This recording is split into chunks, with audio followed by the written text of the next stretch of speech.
everybody, this is Kevin, the Empirical Audiophile. I have a real good video for you today, and for some people it may be good news, and some people it may be news that you can care less. But Klipsch has come out with a new speaker for their Heritage line, and I don't know if you've heard about it, but it's called the new Klipsch Ojas Horn speakers. The Ojas Horn speakers, well, it's actually the Ojas K0-R1 is going to be the name of it.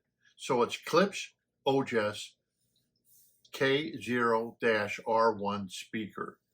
And it will run about $8,500, which I'm sure right now a lot of you are thinking, that's kind of expensive. That's more than the Hershey's, the Fortes, the Cornwells, and it sits right in between, in price-wise, between the Cornwells and the Lascelles, as price-wise. Well, this is something that Ojas has asked Klipsch to build these horn speakers, and Klipsch now has agreed to it. Devin Turnbull, Ojas founder, and he has a video with Roy Delgado of Klipsch, which is the principal engineer of Klipsch, okay? And I will leave a link below in case you want to watch the video of this new horn speaker. What it is, this new horn speaker, basically what it is it's a plywood made speaker with birch plywood, and it's a grade A.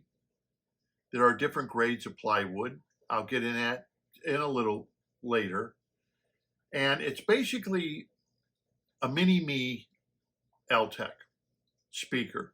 When you look at it, it's basically a smaller speaker than your Altec Valencia or Altec 19. But basically, that's what it is. It's an Altec speaker. A lot of speaker manufacturers today are now making speakers out of plywood versus MDF. And there is a reason behind that madness, but some speakers are extremely expensive and they're not using really a high-grade plywood. And there's plywoods like Akumi plywood, which is a marine-grade plywood, which is an excellent plywood. And then you have Marianti. Marianti is another high-grade plywood, marine-grade plywood.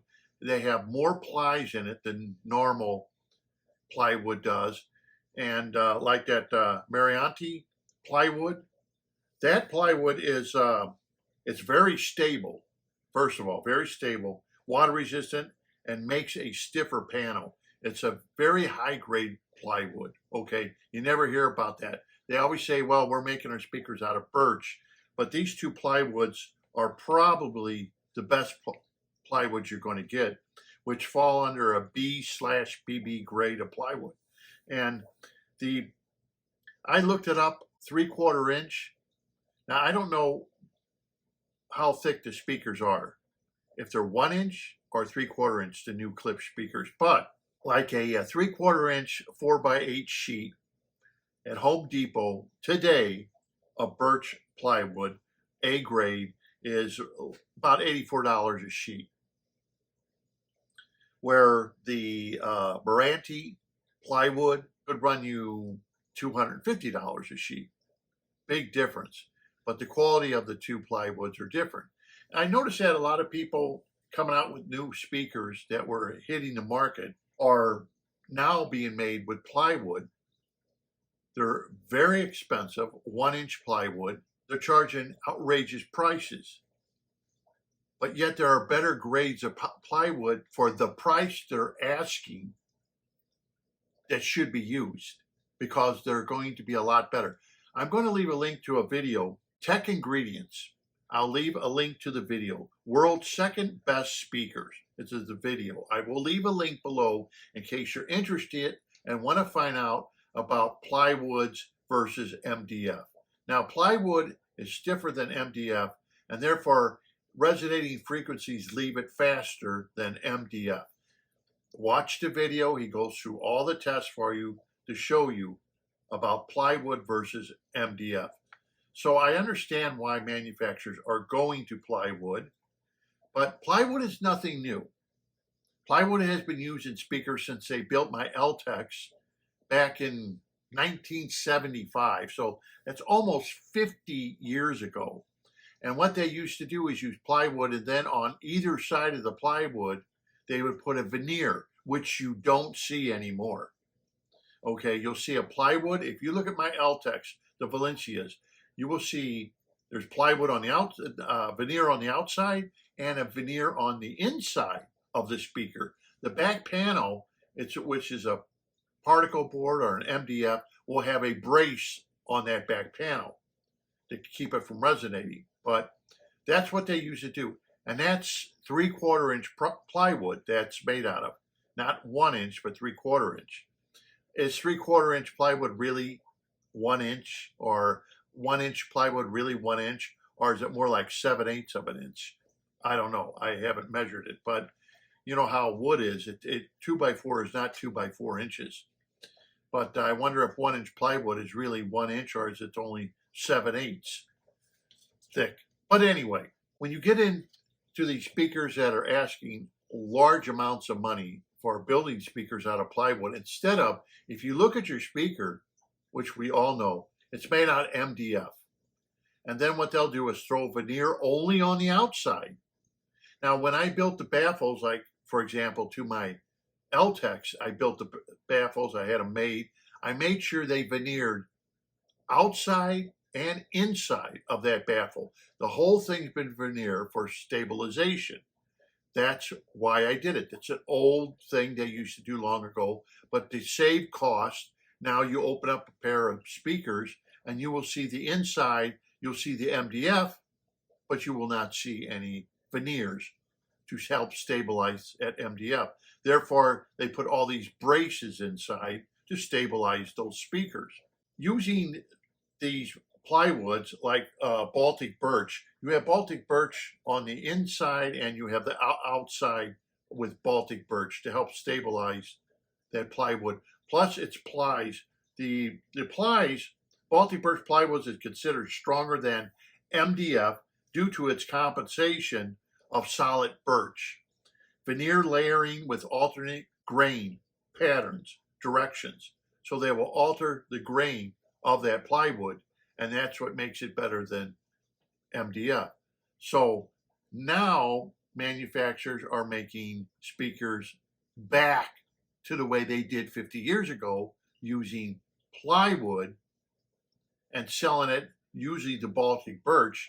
But there are different qualities of Baltic birch, but they do admit on the new Klipsch Ojas speakers that it is grade A, which is not as good as a grade B/BB grade, which is, I think, the highest grade of Baltic birch you can get. But there are better plywoods, as I have mentioned, which to me, some of these manufacturers, which I'm showing you pictures of, are using Baltic birch. Why aren't they using Meranti, for example, with the price they're charging? You would think that's what they would be using, not Baltic birch, but go with the highest grade you can buy for the cost they're charging you to make that cabinetry. But anyway, new speaker, like I said, is basically a small speaker, but it's the Hershey. That's right. It's basically now a ported Hershey speaker. It uses the same driver, 12-inch driver, as what's in the Klipsch Hershey. And it uses the same compression driver as what's used in the Hershey, except they have changed the horn. If you look at the horn of these new speakers, it basically looks like a small Altec speaker. It's smaller. And since horns do not need cabinetry, they will put the horn on top. It has a retro look to it. When I looked at the speaker The only thing I thought, and this is just me being an engineer, is the front baffle should have been made thicker. And that's one thing I've looked, even with these brand new speakers coming out, the front baffle should be a lot bigger and a lot sturdier for resonating frequencies from your bass speaker. But I'm not a speaker designer, I'm just an engineer, aerospace engineer. I have to look at things a little different than a speaker designer, because I'm looking at cost no object, and they're looking at cost is an object. And I do understand that. But anyway, it is bigger than a Hirashi, but it still needs a stand. I'm not familiar, but I think they do sell a stand. It looks like a metal black stand. To bring the horn should always be up to your ear level whenever you're listening to a horn. And that's one mistake they made, like using your Altecs, for example. They brought the horns were lower than ear level. And, back then, that's the way they made them. So if you can bring like the Altecs up higher, bring that horn at ear level, you'll get more of the high frequencies. Back when Klipsch first started, he wanted two-way speakers. Klipsch did not want three-way speakers. Klipsch wanted two-way speakers.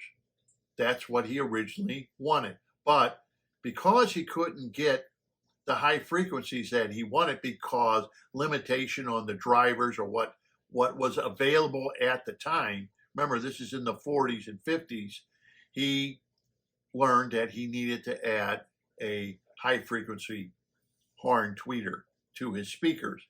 Now today, since drivers have improved considerably, compression drivers, you don't need to actually have a three-way speaker. You can do it the way Altec did it and make a compression driver that will give you your high frequencies. Like, for example, on the Altecs, they cross over at 800 on my Valencias, and then if you go to the 19s, they cross over at 500. They changed the crossover for the horn and the bass speaker itself. Anyhow, the speakers frequency response, which I kind of looked at, which is kind of strange, is 51 hertz to 20 kilohertz, plus or minus 3 dB.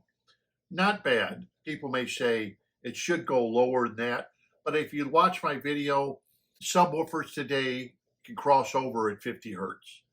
So if lowest it can go is 51, you can cross it over there, and you can have a subwoofer take over everything from 50 hertz on down. And for those who want to fix that horn, looks like it's very easy to put, like I show pictures of my horns and how I deaden them up to make them look nice and deaden them up. And then you could just spray the speaker black again or whatever color you want. They don't have to be black. By pulling the compressor driver off and actually making it the horn any color you want. You want to make it red, you want to make it blue, you want to make it orange, you want to keep it as black. You can respray that because it's a visual effect of the new speaker, the new Klipsch speaker. So I thought that was kind of neat. For a do-it-yourselfers would say, I don't want these to be black. So it's not the plastic horns that everybody bitch about that Klipsch is using. So it's an upgraded system. Another thing that's on the speaker is it has an adjustable horn output, exactly the same as the Altecs have. In the back of the Altecs, they have an adjustable horn output. And I use that every time I have moved my speakers. I use that because if you have a very dead room, you may want to turn that horn up. If you have a live room, maybe some echoing that echoes, you may want to turn that horn down. And I have used it a lot as I change rooms. So if you have a small room, you may want to change it. If you have a bigger room, you may want to change it. This gives you versatility, where the other Klipsch speakers, they don't give you any versatility. So that's something you're paying for too. The horn is separate from the bass. From what I've seen, that the wiring going to the horn can be improved. So if you want, you can take that, because it just plugs in, you can take that wiring that's going to the horn and actually replace it with pure silver. That's going to help you with your high frequencies. So you have that versatility very easily to exchange the wire going from where the crossover is to that, because it unplugs. So I thought, that's pretty good. It gives the hobbyist an option to upgrade their horn and the performance of their horn by going with pure silver. It gives you, it's an 8 ohm load, so it's a very easy load. Because of its efficiency, as you know, you can get a very low powered amp. Size and dimensions are 16.5 by 28.25 by 13. So that's a pretty good size speaker, 28.25. So that would probably be 28.25 high and 16.5 by 13. So they're a good size speaker, but they can, compared to the Hershey's, yeah, they look bigger than the Hershey's. But the one thing that Altec did, RCA, Western Electric did, is they put the horns on top, because horns do not need cabinetry. Just like my Valencia, the horn that's in that cabinet, it's open, so the Altec could use, the big 15-inch woofer could use that whole cabinet as part of it for its back pressure, with 2 4-inch ports on either side. They have a slot on this one to allow that 12-inch speaker, the cone speaker, to come out. So it's Ojas company has been, it's out of New York. In fact, Steve Guttenberg on the Audiophile has a couple of videos about them. And this guy, Devon, he has like Altec speakers. I think he has a 32-inch bass speaker, and that's what he does. He builds speakers. He's been researching this for years and years. He's teamed up with Klipsch to make a speaker. I think the only down part of the speaker is the price may be a little too hefty for some people, but it gives you an alternative of having a smaller speaker you can put on a stand where you don't need the big, huge Cornwells. I think if they did come out with a, let's say a burl walnut, and did it in something like that, it would be just a beautiful looking speaker than the way it looks now. Of course, there would be a big price tag, because some of these veneers are very expensive, and the cost of putting the veneers on are going to cost you more. And maybe for price reasons, they're not going to do it unless there's a demand by people saying, I would like to have these veneered with a nicer wood, So until next time, happy listening. And thank you for watching. Don't forget to subscribe.